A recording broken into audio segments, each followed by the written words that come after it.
Hi, this is Ratan Gupta from Knowledge Varsity. This is part of SABA Valuation Lab Cost of Capital Calculation.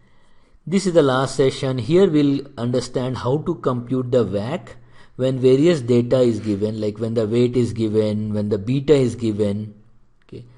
Now the WACC has multiple component. One of the component is equity component, then debt component, and then preferred stock component. So we'll compute the each item cost and then we will compute the WACC.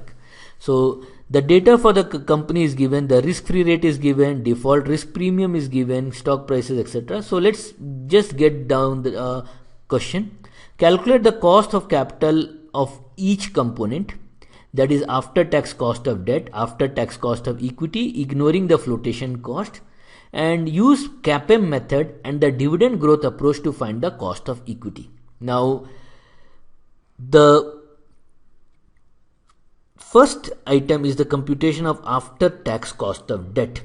Now in case of after tax cost of debt, we have a very simple approach. Please note that the debt of each company is risky. Okay. Now why it is risky? Because the company can default. Now we have been given here the risk-free rate. Okay. So risk-free rate is a government rate which has no risk. Now the company should be giving more than the risk-free rate, and which is given as a default risk premium. So default risk premium of the company's bond over the risk-free rate is 4%. Right? So that means if the risk-free rate is 6.58, default risk premium is 4%, the companies should give you 6.58 plus 4, that is 10.2858% is the company's before tax cost of debt. However, we know that the debt, the interest that you pay is tax deductible. So the actual cost to the company is not 10.58, but it will be lesser after deducting the tax expense. So before tax cost of debt is 10.58, okay, and your tax rate is 40%, 30%. So we'll say 1 minus 30%, so that will be 70%. So your after tax cost of debt will be 7.406%. So effectively the company's debt is costing only this much to the company and not 10.58. So that means issuing debt is good for the company. It helps to reduce then the tax. Okay. Next we have to compute the cost of common equity. Now in case of common equity, we are saying there are two approaches you can follow here. One is the dividend discount model using the dividend growth approach, and another is the cost of common equity using the CAPM model. Right? Now first we have to understand how this cost of equity comes from the dividend growth model. Right? So for that let's understand slightly here. Okay. Note that the company is a perpetual entity and the company will give a dividend of D0 here, which is just paid at t equal to 0, and at t equal to 1 the company will pay another dividend D1. We are assuming that it's a stable company and the dividends are growing at a rate of G. The dividends are all growing at a rate of G. So that means the D1 will be equal to D0 into 1 plus G. So D0 into 1 plus G. Okay. And D2 will be D0 into 1 plus G, and so on, so on. Okay.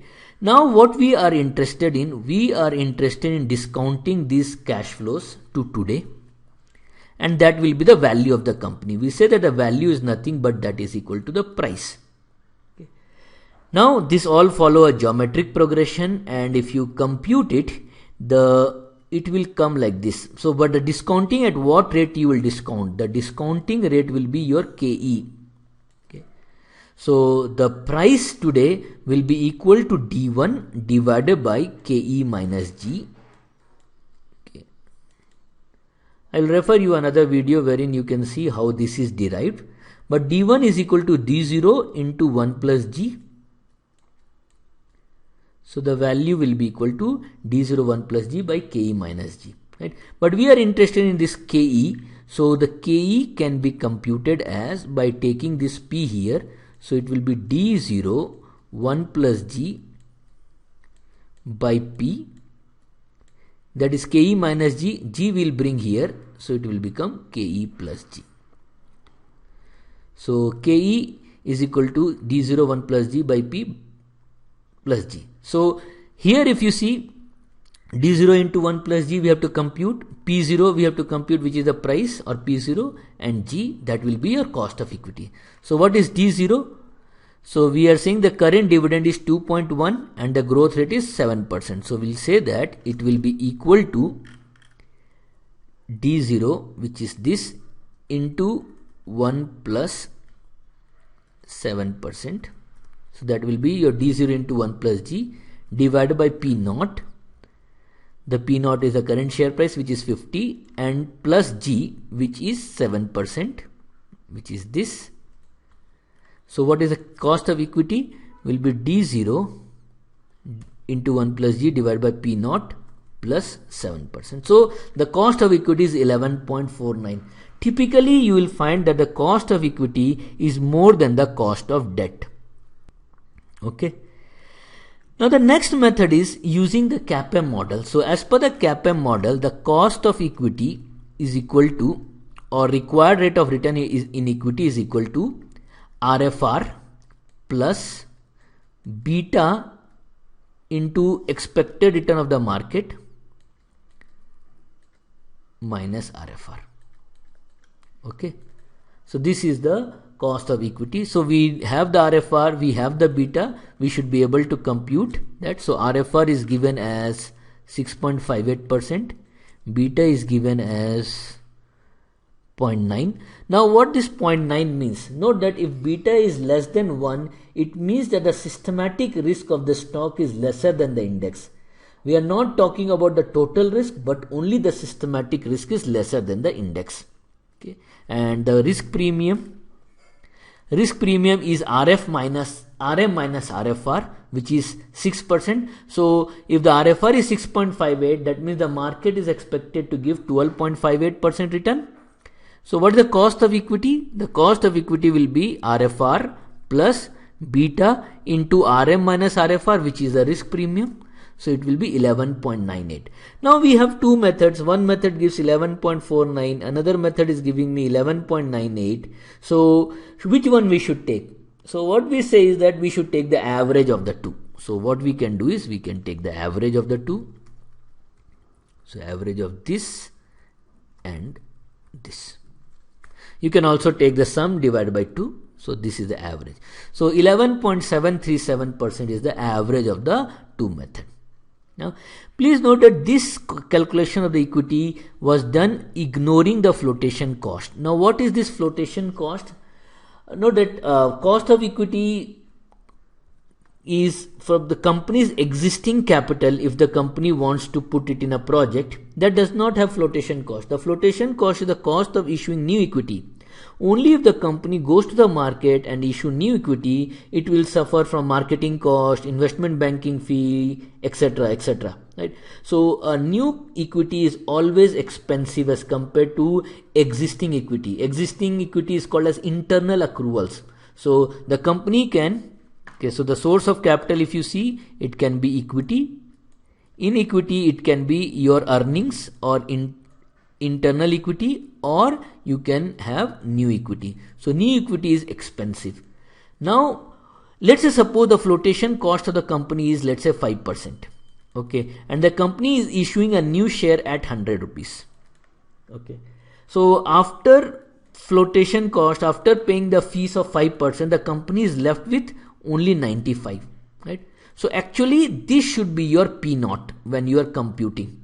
Okay, so in the dividend discount model, you should have P naught will be equal to your original P naught, which is 100, into 1 minus F, where F is the flotation cost. So if you see P naught into 1 minus F, it will become 95. So what we have is, so the calculation of the cost of new equity after suffering from the flotation cost, we have this additional element has come. Okay, so let's see. So D0 into 1 plus G will remain the same. So D0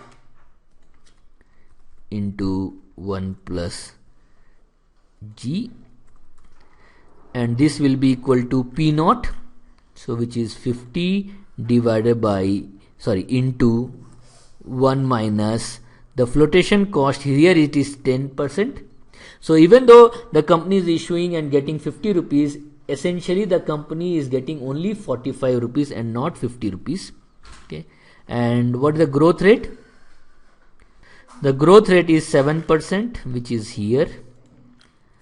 And then we can compute the cost of equity, which will be D0 into 1 plus G divided by P0 into 1 minus F plus G, and it is 11.993. So you can see that it is slightly more than the cost of equity ignoring the flotation cost. It is like around 0.5% more. Okay. Now we have to compute the WACC. Assuming the company will not issue any new equity, so that means we have to consider this. What is the company's WACC? So we have to compute the weight of debt, which we have already given in this toy example. So the weight of debt is 45%. The weight of equity is 1 minus weight of debt, which is 55%. Okay. And we can compute the weight of debt into after tax cost. So it is weight into cost, which is after tax cost, plus weight of equity into cost of equity, which is this is the weight of equity, and the average cost of equity we have computed here 11.737. So weight of debt into this, and the WACC will be the sum of these two, which is this. So the company's WACC, when only debt and equity are present, it is 9.788%. Okay. However, many companies have preferred stock also in their structure. Now assuming the company has issued a preferred stock, the yield on the preferred stock is 7%. As a result of issuance of preferred stock, assuming the weight of preferred stock has become 10%, weight of debt is 40% and weight of equity is 50%, you have to compute the WACC. So what the weight of debt? 40%, weight of equity is 50%, weight of preferred stock is 10%. Okay. Now the cost of preferred stock is nothing but the yield of the preferred stock, which is 7%. Right. Now what is this component which we have already computed?